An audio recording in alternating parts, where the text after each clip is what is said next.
Just the Tips, a Menmoir, Season 1, Episode 7. You're welcome.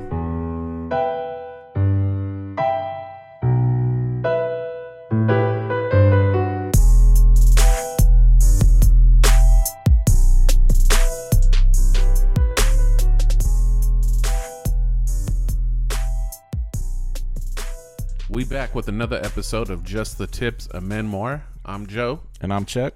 And we're going to bring to you a little piece of how we feel about New Year's. We're going to two-part it. That's right. Talk a little bit about our resolutions as well. Yeah, we definitely want to talk about some resolutions because I'm sure we can get a story out of that. We always got stories for you. You know that. That's a given. So sit tight. We're about to pay these bills. And we're going to catch you on the other side.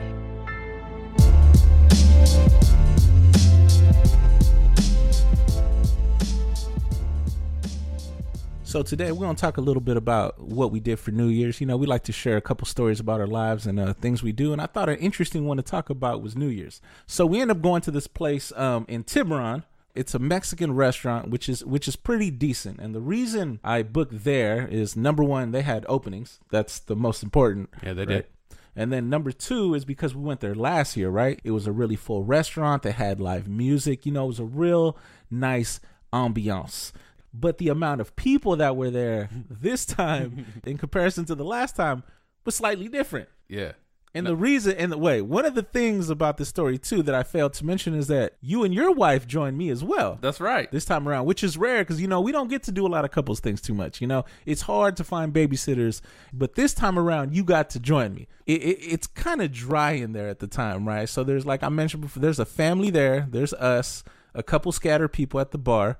Right, we're thinking, okay, some people start showing up any minute. You know, we're early. Let's get to ordering. We start ordering our food. They give us a little bit of free champagne. Yep. You know, the apps start coming out, and I started realizing, I'm like, it's around 10:30 now. They're moving slow, but the crowd isn't getting any bigger. And at 10, the music changed. I don't know if you remember. And it went from dinner music at 10 is when they started turning up to their greatest hits CD. Oh, that's right. The live music they brought in this time in comparison to the year before was completely different. Yeah. So last year they had like a whole band. It was a nice setup. This time it looked like they just got some guy from the corner who brought in his speaker box, was playing music off his own album that he was dropping that night. But they were playing the music to the CD they were already playing. Yeah, they were playing to their own recording. Correct. And it wasn't the soundtrack. It wasn't like just the music. Yeah. The lyrics. Yes. We're also on the track they were playing, and they were singing to it. They put the disc in and hit play. Now, correct me if I'm wrong, but did they not also play the same song at least 6 times throughout the night?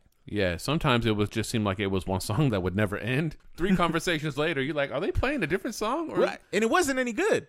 No, it was terrible. The music was trash. It was... The music was absolute trash. It was so bad. I had emotions about. I was like, this is not a good way to spend my evening. Not at all. Like there was some regret kicking in at some point. I mean, when he pulled out the didgeridoo and started playing that with his song, with his music, it started to get bad. So at some point we realized, like, it's like 11:15, 11:30. Yeah. No one else is coming in this restaurant, to the point that I asked the waitress, are you guys actually gonna stay open till midnight?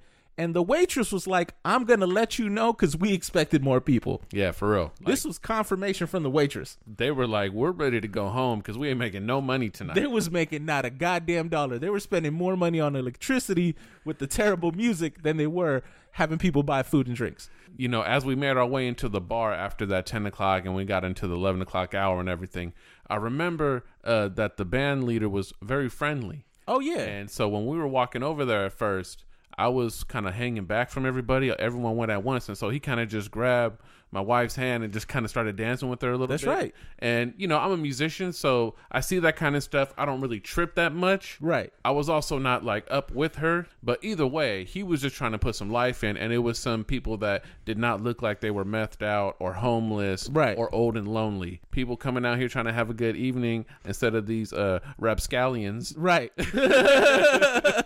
That he was dealing with for the prior hour. He saw some fresh meat walk in and he got excited. So you try to pull your wife for a little dance. I understand. He's trying to keep the mood going, get the party jumping. I get it. Now I know why he's in the back like, clap your hands, everybody. And everyone's just looking at him. And I was like, I don't think he realized who we were, though. He was trying to get 6 people to turn all the way up. And when he seen us 4 more coming in, he was like, now it's a party. Double digits. Exactly. He hit double digits. He was juiced. He was like, that's 10 more people that might buy my album. So if we fast forward a little bit into that evening, so we're sitting at one of these little tables, and I think we're kind of standing to the side or whatever. Yeah. And I think Nancy was really just trying to enjoy herself and have fun. Oh, yeah. The wife, for some reason, was really trying to get into it, trying to make the best of it, and just kind of just be happy to be out. So she was extra happy, enjoying the music. She was a good way to put it. The only person enjoying the music in that building. I was the only one, which is fine, good for her. But she was definitely trying to be into the moment. Oh, yeah, she was. And he caught on to that. Yeah, and he caught on to that. It was almost like a homing beacon. Yeah, because he definitely was like you mentioned before, he had already reached out to your wife trying to get the party started. So, he sees my wife kind of being really happy. So, he's making his way over. Remember, he was giving instruments and tambourines to different people, trying to get them in the mood. And they were just kind of clapping like, yay. But they weren't really into it. So, he approaches my wife, extends his hand, try to take her hand and bring her to the dance floor. Now, where I come from, that's a no-go. Well, hold up. There's a little piece of information that's missing. I missed something. Which is you are actively holding her. That's correct. To you. Yeah, I'm sitting, she's standing, but we're at one of those bar tables. Yeah. So I'm kind of like cupping her a little bit, but I'm not being super obvious. But yes, correct. I am holding her. You were just holding each other at that moment. That's, right. And then he rolled up.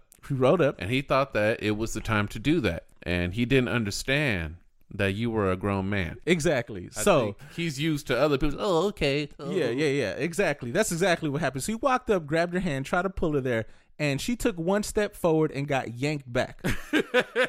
Immediately from the waist, like, yo, where are you going? I gave her, like, where do you think you're going? That's not about to happen right here. And the guy gives me a look, but he's still smiling, keep the part like, hey, it's all good, bro. And unfortunately, you're right. He didn't realize I'm a grown-up, and I had to shame him in public. Yeah, you did. I shamed him in public, and I gave him the, like, that's not about to happen. And I said this loud enough, you probably heard it in the microphone. I think everybody heard and saw, and it was awkward for about 3 minutes in the whole bar after that. Yeah, everyone in the bar was mad uncomfortable with that. He was like, come on, man, I'm going to try again. Then he was like, okay, so I'm fucked now. What do I do? Yeah. So now I'm going to try to be funny and dance with you. Right. And I was like, that doesn't work either. That's not going to work. Yeah, that's not going to fly. I've been trying that move for a long time. That does not work with him. So he tried to pull the wife. That didn't go well. He kind of tried to play it off and keep it going a little bit. That didn't work well. He looked at you and tried to give you a little bit of a two-step, like, hey, everything's good.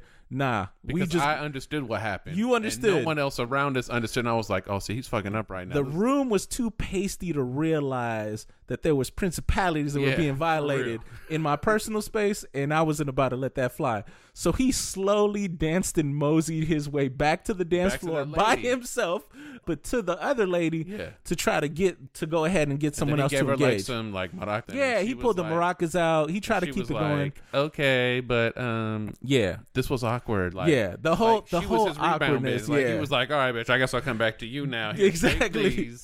You clearly my third choice. And she already felt it. She knew she was a side piece at that point and was like, nah, I'm not feeling it. So I feel bad that I kind of made the room a little bit tense, but at the same time, there's a level of respect that needed to be had when I'm with my woman. You know what I'm saying? And I had to let him know, like, that's not about to fly, bro. And some people might think, oh, sir, you're overreacting. It's not that big of a deal. You're at a party. This guy's, the artist. He's trying to get the party going. And there's other people understand my point. Like, you don't touch what I own. You understand what I'm saying? This belongs to me. And you don't pull it out of my hand when I'm holding it. I don't care what it is. That's really... Especially the wife. Yeah, like, that's when I was like, all right, bro. Like, you see... Cause he's a man, like he has to know. This is not the context in which this is a good idea, sir. I mean, it might, right, exactly. It might have been in a different situation, and based on the city we're in and the restaurant we're in, I could see why he might assume so. But I'm not from that city or that area, so I don't think he recognized, like, oh, wait a minute. This ain't the type of the people that roll like this. We like you. We visiting. Exactly. We out here just visiting. That's not about to go well for you at all. So it was very interesting to see how it got awkward. They try to keep the party going. And then at some point we decided, all right, there's only so much of this guy's album we could take. We're going to have to step out. And we had to step outside, and we decided to hit the dock and wait for these fireworks to pop off. It was bad enough that I said something. I was like, all right, look at everyone in this room. Look at us. we seriously, we do not belong here. Right. That's what I said. I was like, any moment you ready to go, I'm ready to go. And that literally happened like 5 minutes after. It was 5 minutes, and the 5 minutes that preceded that was them trying to figure out why it was you were upset and why it was I was looking at that dude like, what the fuck is wrong with you? Exactly. Because they were like, why they were asking us, why are you guys so mad? Blah, blah, blah. I was like, don't worry about it. Oh, yeah. The wives didn't seem to understand that. That was interesting that they looked at us like, yo, what are you doing? Like we were tripping. Yeah, they thought we were out of line. Yeah. And I was like, no, he was out of line. Like, I had to make that very clear. So it was very interesting how, I don't know if it was because they don't understand what happened, or whether they were just in the moment, like, why are you guys tripping? It's no big deal. But we know we had to even let the wives know there's boundaries that were being crossed. He was line stepping, right? He was line stepping, and we weren't having that. He's a habitual line stepper. He's a habitual line stepper. Yeah. And that wasn't about to fly. Shout out Dave Chappelle. Shout out Dave. Shout out Charlie Murphy. Shout out Charlie Murphy. So anyway, we went outside, right? We want to go look at these fireworks. We're waiting for it to start. I had to use the restroom, so I decided to go back to the bathroom. You know, I'm going to go back in the restaurant, use the restroom and whatnot. So the party got so bad when I went in again later on, like 15 minutes later, the sparse, very sparse population of people in the bar was cut in half, and they were playing Will Smith's Get Jiggy With It. Yeah, and if you notice, once we left, it cleared out pretty quick in there. Yeah, because when you came back out, everyone was coming out. Yeah, everybody's like, yeah, this ain't about to go well at all. I think I think some of the drinks wore off and they realized how terrible the music was. They looked around like, wait a minute. They were better off going to the dock with us and waiting for this midnight count to happen so they can go on with the rest of their night. So the good thing is that, you know, we were going to be able to enjoy the fireworks too. Right, exactly. So we did get to do that, and we got to be outside. It was a little chilly, but it was nice. And, you know, a lot of people started joining us, and we counted down to midnight. And after that, the night was smooth. No, a lot of stuff happened. After that? Oh, yeah. Oh, wait a minute. That's right. Yeah, I forgot. That's correct. Yes. There's more. There's more to be said. So first, the fireworks start going off, and we can't really see them because they're obstructed by some hill. We could see the glow in the background. So that's right. Okay. So then we walk over to like the other end of the dock. Like, okay, so we'll walk around this impediment so we could see. Still can't really see it. Right. So then we go up. Y'all go up to the second level of the pier or whatever. Yeah, they had a deck. They had a second floor deck, and we could catch some of the fireworks from there. You could see like the last piece, right? Yeah. We saw about the top quarter of it. You know, the top quarter of any firework. We definitely caught that, so it was nice. I saw something. And while you're doing that, you were trying to convince me and Kelly to come up there to look at it, to shit you couldn't really see. Right. So we were like, no, we're actually enjoying being together and talking right now. Right. And then it turned into an argument about how you were telling us to come up there, ignore each other like every other married couple. and it was getting awkward out here. Yeah. And like people around us were laughing. Yeah, it got weird because, okay, there was a majority of the people that started scooting over down the dock with us because they couldn't see as well. But you guys stayed downstairs. When we went upstairs, there was at least another 30 people that went up to the dock with us. Yeah, it was all up there. So me yelling at you from the second floor down, roasting you for being downstairs, acting like a married couple where you should be up here enjoying these last couple minutes of fireworks, became very funny to all these stiff folks that were near me. When we say some shit like that, it's mocking people who feel that way. Right. They're the ones that feel that way. Right, exactly. We're making fun of you, right? And you're laughing at They were loving it. They were loving it. They had no idea that they were getting side roasted. Yeah, you know what I mean. Like I was directing it at you, exactly. Collateral damage, motherfucker. They were getting residually roasted. It was coming at you, but it was meant at them. But they were enjoying it. I never seen someone get so roasted and smile. I loved it. They it was all great. loved it, and they all looked like you were talking about them. Exactly. They were like, this guy is hilarious. I was like, what the fuck? What is happening? It was awesome. So I would say in the end, we had to remember as we make our way back, I lose my ticket for the pay meter. That's right.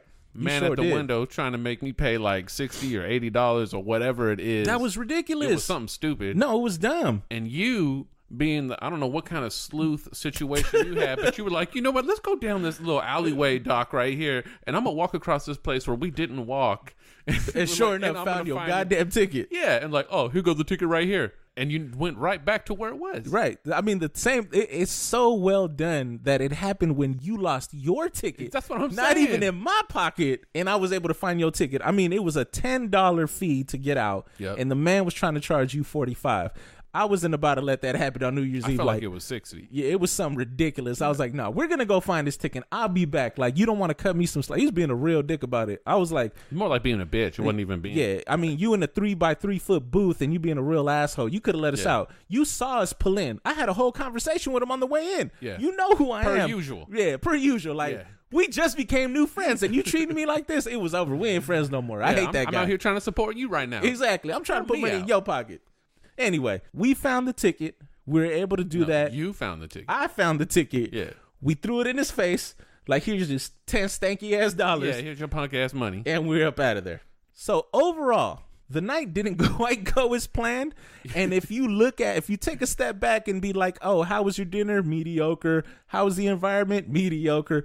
But the events that happened within the night made it all worth it. It was a perfect storm of bad things that were so bad, it's hilarious. Exactly. So that's what I'm saying. Like, okay, that went well and they're probably happy. But talking all this bullshit, I think is a perfect way to really kind of wrap up what that experience was like. I hope you learned something from your night, like we did, which is don't make short-term plans on random-ass restaurants that you have no idea. Yeah, make your plans ahead, all right? Because sometimes the shit don't work out. Ours worked out in the best, but that's not how it always works out. And you know what? Why don't we take this break real quick, and we're going to come back and talk to you about these resolutions as we continue this New Year's conversation. That's right.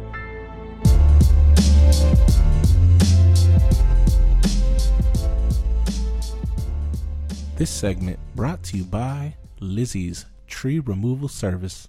Removing anonymous Christmas trees since 2017. All right, we back to talk about these New Year's resolutions. That's right. So I don't know how you feel because we haven't really talked about this ahead of time. I have an idea. All right. But I think that New Year's resolutions are adorable and they're great ideas and they sound so wonderful and give you so much hope. And that shit before the month of New Year is over. It ain't even Valentine's Day yet, and that shit's in the can. Oh, yeah. I completely feel that New Year's resolutions are 100% bullshit. They are absolutely worthless. No one ever does anything they say they're going to do. Like, if you plan to do something and change your life, you would have did that before the goddamn New Year's. You're so full of shit right now. You just it's just hot air. It's a complete waste. Okay, so let's talk about my New Year's resolutions then. Let's talk about one of yours. Let's talk about mine because clearly I believe in them so much. Right. So one of them, and this is real, start doing shit that I like. Okay, that's a good one. Like, I want to actually, like, I don't know if you noticed, be like, hey, let's go play basketball. Let's whatever. I mean, I don't know how you plan to do that and wiggle your way out of a lot of family situations that you got to do. Let me tell you how I'm going to do that. How you because that's actually number 2. Okay. Number 2 is spend time with family and friends.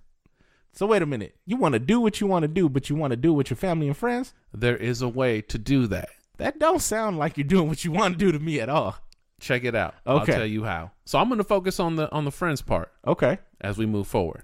Another thing that I want to do, I thought I would do some things for other people. Okay. So right now, I'm feeling like if I could do shit that I like, if I could spend time with family and friends, and if I can help other people, especially all at once, right, I'm winning. Okay. All right. So you got a plan. And I have a story that actually checks all those boxes. Okay. I would love to hear how this functions because I don't think this works at all, but I would love to hear it. A very good friend of mine gave me a call, said he needed some help. Okay. And I said, okay, friend, I can help you. This friend, not only a good friend, but my children call him uncle. Right. So this little friend, little family going on, you know what I mean? Got some of that going on. All right. He needed help with his tree. Okay. Okay. So I'm spending time with my friend, which is something I like to do. Right. I'm helping him get rid of his tree because that's what he needs to do. And I'm spending time with friends and family like I wanted to do. Okay. So it was like, all right, let's jump in the ride. I'm going to come over. I'm going to come help, load up the tree, do what we got to do. And then we're going to go make rid of it. We're going to dispose of it. Okay. You know, within state and county and city ordinances within those regulations. Right. We're going to take care of it. Okay. All right. Sounds good. But then there was another idea of how that might get done. So what no one knows, and I guess I'll say now is that friend happened to be me. Oh, okay. Okay. So I definitely asked you to come and help me get rid of this tree. If you remember in the previous episode, the tree I bought, the king of trees, the majestic beast of a tree that I bought, my 9-foot tree, was not only hard to get in, but it was also difficult to get out. So we had to get rid of this tree, right? So we went ahead and threw it in the back of the pickup truck. I was going to dispose of this tree, it being around 9 or 10 at night. Don't ask me why. That's the time we're getting rid of the tree. That's just the time we're getting rid of the tree. Worked out perfectly. Actually. Right. We're making our way to drop off the tree, ever so carefully and, and somewhere where we weren't breaking any laws. But plans changed real quick and real fast. And I'm not taking credit for this idea because it was definitely not my idea on what happened next. Thank you for that. Yes. Thank you for that. So I had the idea that in order to spend time with more friends and be helpful right during the holiday season as I move forward into the new year, because of course you were getting rid of this tree. Yeah. It was like mid-January. It was, I'm talking about earliest. At earliest, it was like 2/3 of the way. I mean, it was probably like the 18, 19, 20, somewhere around that time. Right about there. I like to get the best out of my tree. So I thought, you know what? We should stop by and see how our girl Elle was doing, who's stays nearby. And, we just wanted to visit. She lived like half a mile from here. Yeah, so we were close. Like, look, we could just jump in the truck. We're already doing this and say what's up. Right. We ain't seen her in a minute. That's right. So while we were there, we realized that we could kill 2 birds with 1 stone. That's right. We could visit with her. And I could do something nice for you. Right. So you wanted to spread love and cheer. I did, because it was the holiday season, right. In some ways. People still got the lights out and stuff. So I just thought, why don't you help me bring this tree that is a symbol of holiday cheer and love and the season's greetings and all of that? Why don't we put that up as a present? A present? Yeah, we want to leave a present. Instead of under her tree, it was the tree. Right. Yeah, and you know what? We might have even watered it too. I don't remember, but we definitely left it there. So basically what happened, now your version sounds so much nicer than the version I remember. Yeah, yours might be better. Please my version is we had to get rid of the tree. You decided, hey, let's go visit our friend. And while we're there, we can casually place this 9-foot tree at her front door when she's not home.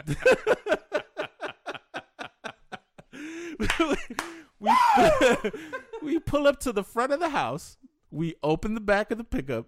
We casually walk this big ass tree, place it directly at her front door. Yes. At 10 p.m. at night. Yep.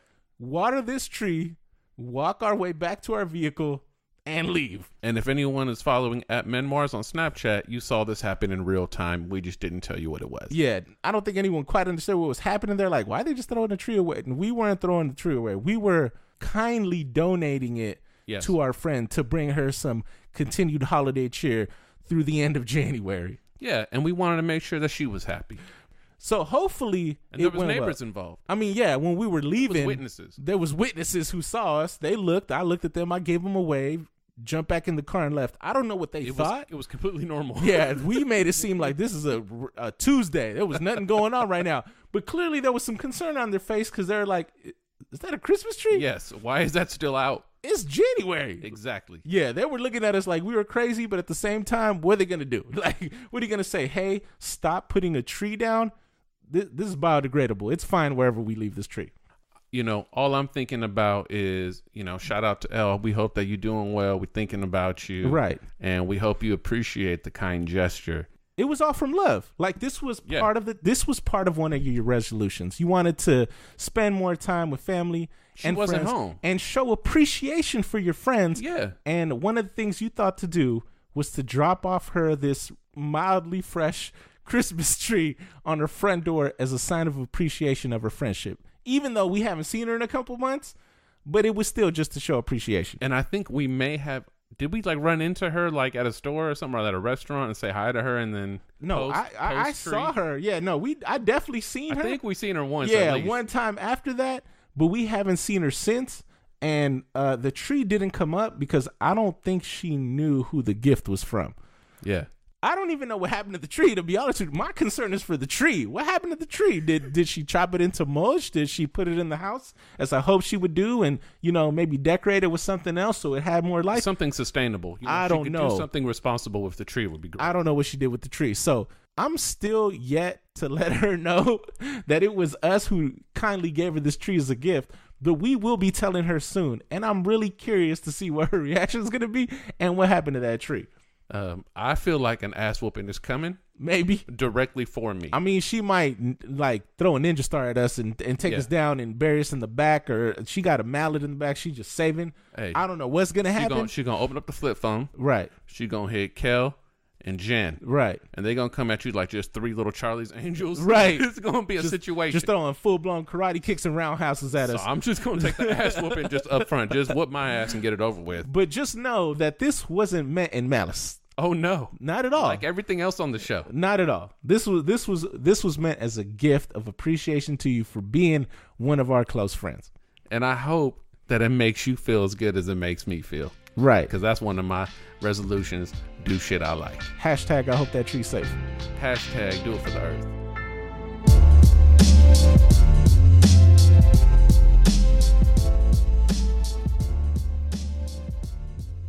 This episode brought to you by Skin Color Snuggies.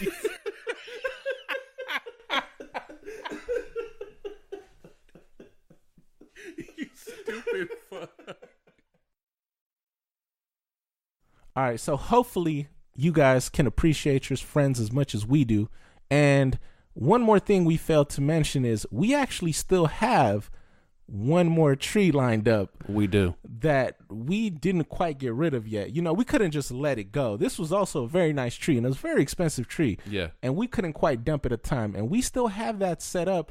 And I'm thinking, just to show continued express gratitude for her friendship, I think we'll be dropping that one off as well. So I think tonight we're gonna drop another tree off.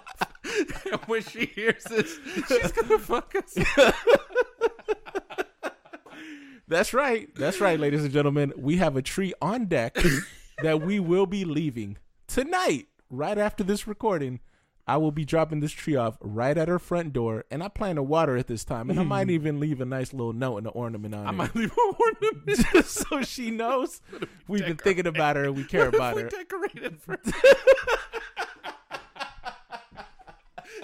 I still got Christmas lights. You know, in my work, they don't need no batteries. I'm serious. That's right. I got solar powered Christmas lights. We can put them on there. It'll be lit up. It'll be beautiful. We're brainstorming out loud right now. This is gonna be amazing. I don't know what's gonna happen. Right. But just know Liz is coming. Yeah. And tree's coming. It's all love though. It'll be there. Tree number 2. Hey, do something. Put it in the earth this time. Don't just throw it out. Don't destroy this tree. Give it a proper burial. Seven gun salute.